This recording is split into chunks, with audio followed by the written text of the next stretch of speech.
So, there's two ways you can pronunciate this person's name. You can just call her SPH, or you can call her Stephanie Puryear Helling.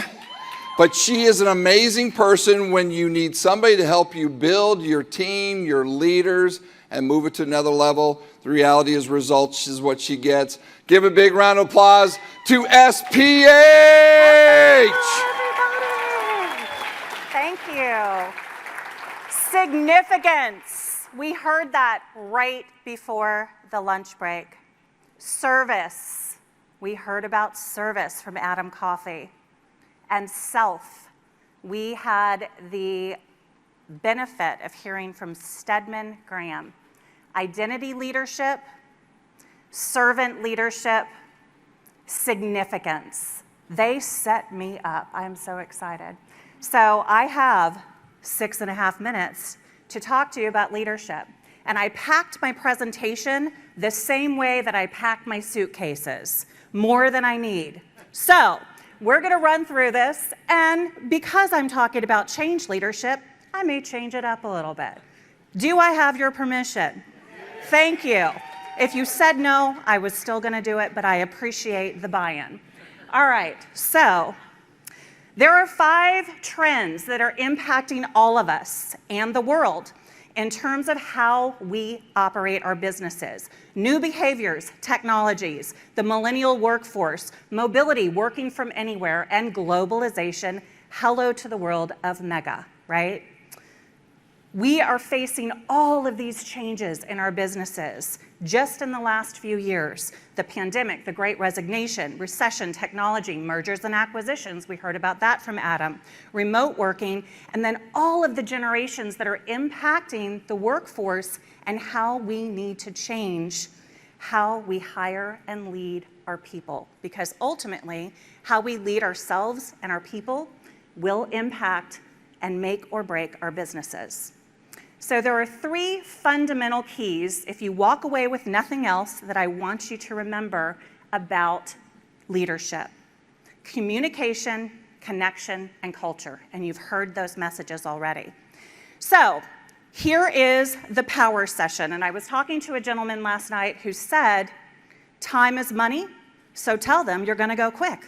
Okay, so here we go. You ready? I'm only going to give you a few seconds per slide. If you have questions about any of this after, come and see me.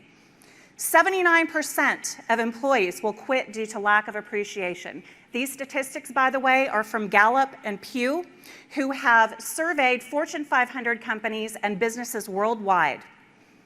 78% of business leaders actively and regularly focus on engaging with their employees. That's a great statistic, right?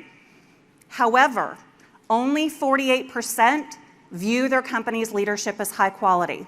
77% of businesses report that leadership is lacking. 69% of employees say they would work harder if they felt more appreciated.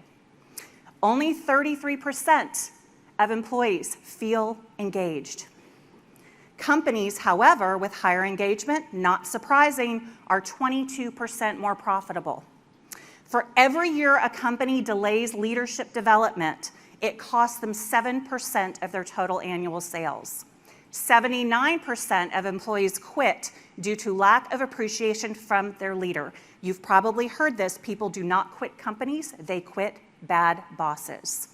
69% of millennials feel a lack of leadership development. That's important because that statistic is growing. About 40% of our workforce is millennials, and that will continue to grow as the boomers retire.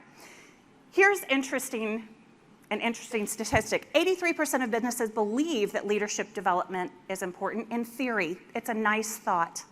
However, only 5% have implemented leadership development at all levels. So they're giving it a lot of lip service and a lot of thought service, but they're not putting their money where their mouth is. Appreciation, or lack thereof, is impacting people from a mental health perspective, and we heard about mental health earlier and the importance of that.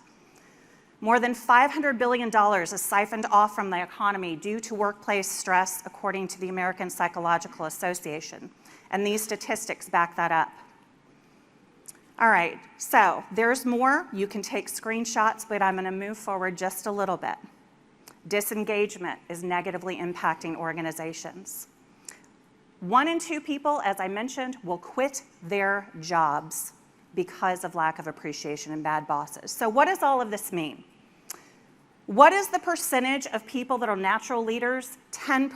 10% of people are born leaders. They are born that way. The next 20% can be great leaders with great development. Does that mean that not everyone can be a leader? No, and you heard this earlier. Everyone can be a leader because we are all leaders of self first. And you cannot lead others until you first lead yourself. You're also being watched. So you're a leader whether or not you choose to be, because people are watching you. So the bottom line is, it starts with you. What kind of leader do you want to be? Because it will ultimately make or break the successfulness and the profitability of your business. So I invite you to invest in, assess, and optimize your own leadership strengths as well as that of others. There are 5 top skills of great leaders, as we talked about: self-development, team development, strategic thinking, ethical practices, and change leadership. Leaders should inspire, empower, provide a shared vision, and lead change.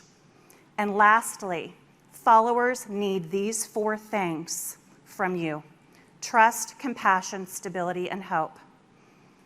A leader is someone people would follow only if they choose to. Investing in leadership, you cannot afford not to.